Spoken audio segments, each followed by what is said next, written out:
It comes as a really refreshing thing that finally the Indian system recognizes the importance of the age group of 3 to 8 years, recognizes that none of the educational outcomes that we aim to achieve will be possible if we do not put an adequate focus on these foundational years.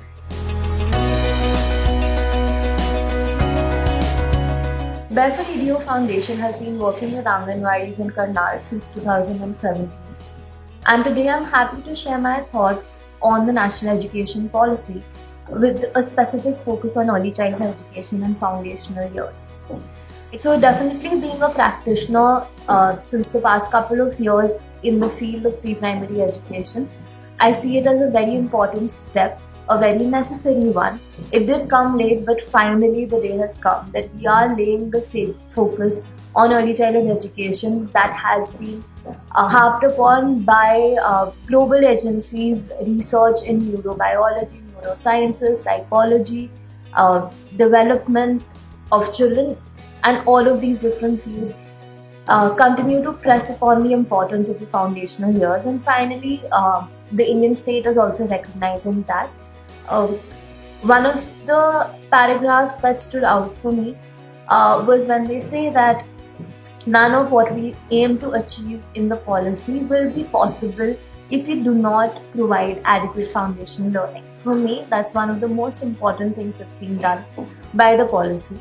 And I truly agree that whatever we do plan to achieve in the later years, in the secondary years, and even in higher education, is only possible with a very, very, very strong focus on early childhood education. So that's a really great thing to celebrate in the policy. However, there are a few areas within the early childhood education domain where I feel that the policy has fallen short, and probably they will be covered in the framework that is being proposed.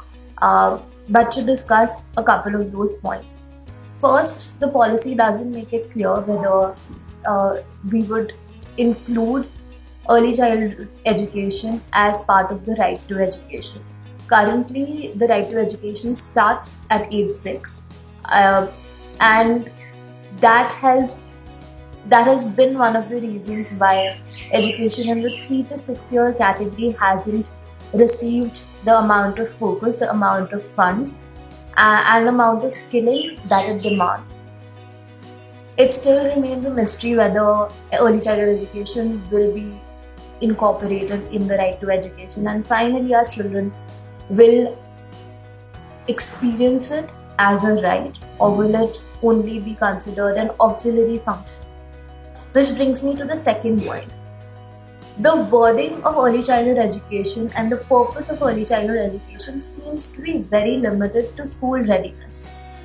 Are we focusing on education in the 3 to 6 category only so that children are ready for grade 1? I think that's a very limited understanding of what early childhood education can do and why it's important. Children in that age group and even later, but primarily in that age group, learn through stimulation. It's the brain structure that is being formed. 85% to 90%, according to different research studies, of 85% of the brain development happens by age 6.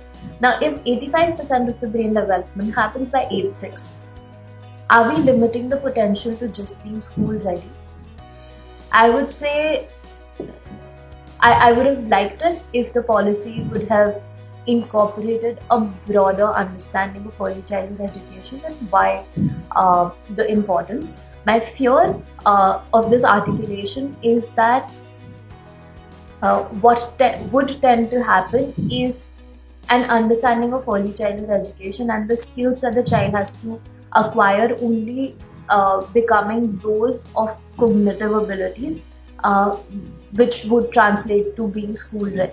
While school readiness does encompass a lot of different skills that are required by the child, when it's implemented, there is a risk that in the articulation of school readiness being the goal, we might miss on very, very important things like socio-emotional development of the child, creativity of the child. And those are things in and of themselves that are important for the child, not just for the child to be school ready.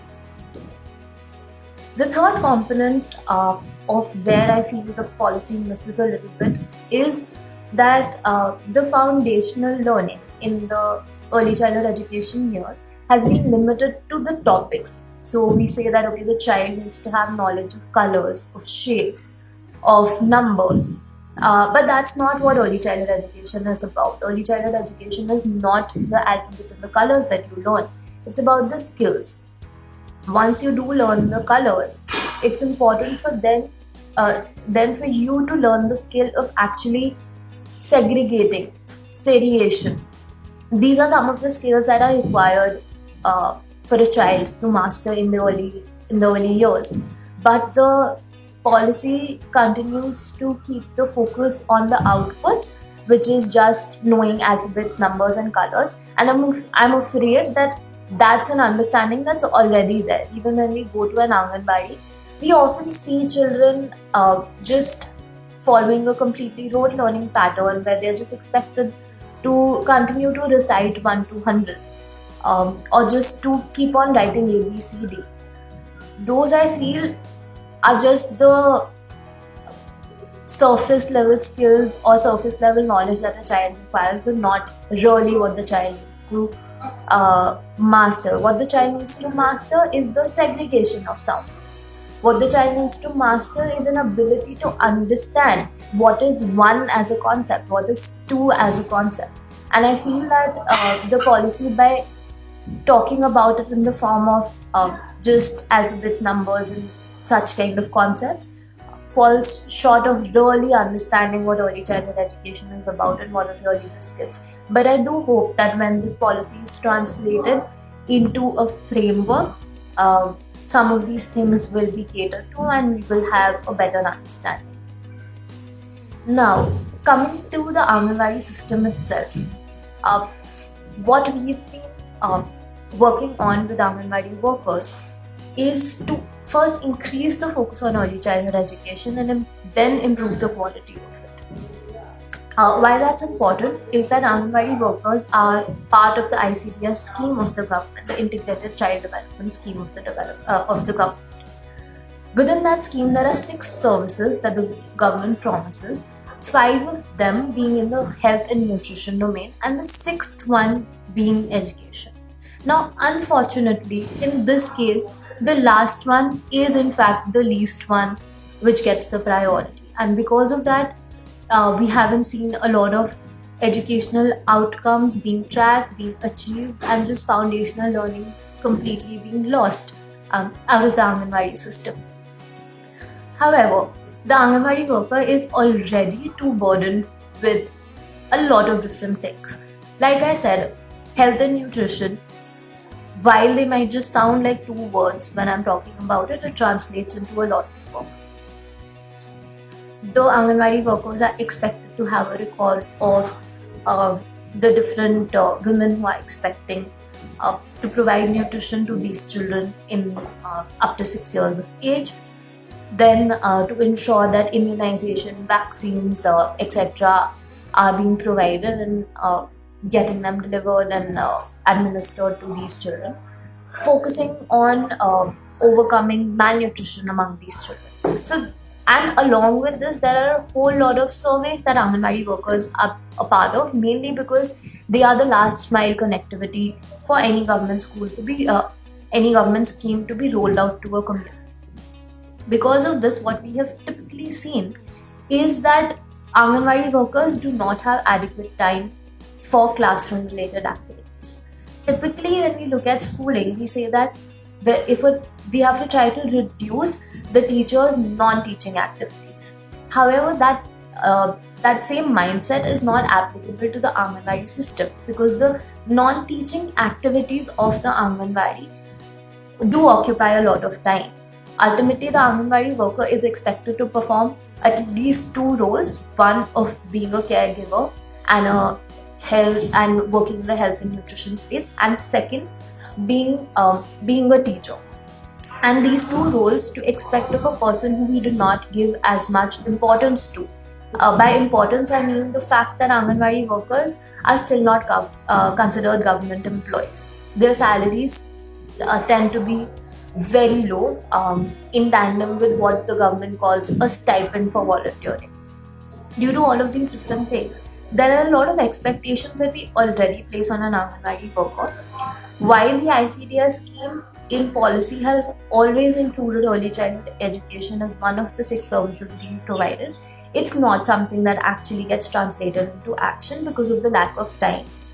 A lot of responsibilities on the Anganwadi worker, and definitely a lack of training in this domain. So how I see the policy translating for an Anganwadi worker and for the children, and how it can be envisioned, is if we first bring the adequate respect for the Anganwadi worker. We recognize them as government employees. The kind of respect that is being spoken about for teachers in the policy, to understand that they are nation builders, to understand that they are forming the next generation. That same respect hasn't been given to Anganwadi workers so far. So my first call would be to include Anganwadi workers in the permanent workforce of the government. The second is, of course, the training that needs to be provided. The training currently that an Anganwadi worker receives includes only 4 days of early childhood education, which again then lends itself inadequate when it comes to a classroom practice. However, I would also say that along with the technical skills that the Anganwadi worker needs to learn, there's a significant work that would need to be done on time management and making time for the Anganwadi worker, which calls for a complete overhaul of the ICDS system. It could mean increasing the current focus on digital records and ensuring that once we have digital records, it's not taking as much time of the Anganwadi worker, which would only then create as much time in the classroom as we would like. Currently, there isn't enough time because the Anganwadi worker has to provide food to the children. The Anganwadi worker has to host n number of meetings with the community, with mothers, with girls, on different kinds of awareness programs, on ensuring that they have their vaccines in place, and also do a lot of community service. So, in order to realize the vision of early childhood education, we would need to create that kind of time in the classroom. The third thing I would say is to really realize our vision. We have to include this in the right to education. We cannot expect things to translate into action unless it's given more importance. Why is it that in the policy we say that yes, we are recognizing the importance of these age groups, but the right to education as a right is only starting at age 6. Again, it's not clear whether it's going to happen or not going to happen, but my call and my request would be to include early childhood education as a right for children. The fourth way where I see the policy translating into action is there's a lot of knowledge on ground. Even with the little time that Anganwadi workers spend on early childhood education, we have seen beautiful examples of creativity, of creating teaching resources with very little resources. For example, in one of the villages in Karnal, we saw an Anganwadi workers who had made a chart paper, except that she, from a nearby construction site, she borrowed a cement bag, and on top of that, she used wool to create letters. Now, why this becomes a beautiful teaching resource is A, it's no cost. Second, it not only is a visual aid for children to learn their alphabet, but rather a fine motor skill. There are n number of such examples which do lie with the Anganwadi workers, and for us to start looking at those examples that they have and amplifying the effect. How I see that happening is for the Anganwadi workers to come together to form a community of practice and for them to share best practices. In conclusion, I feel that it is a very important step that's being taken to say that early childhood education is finally something that we recognize as a nation being very important. But it yet to be seen how we all as practitioners, as schools, as government, come together to realize this vision that every child should have the right to a good foundational learning, to good quality early childhood education.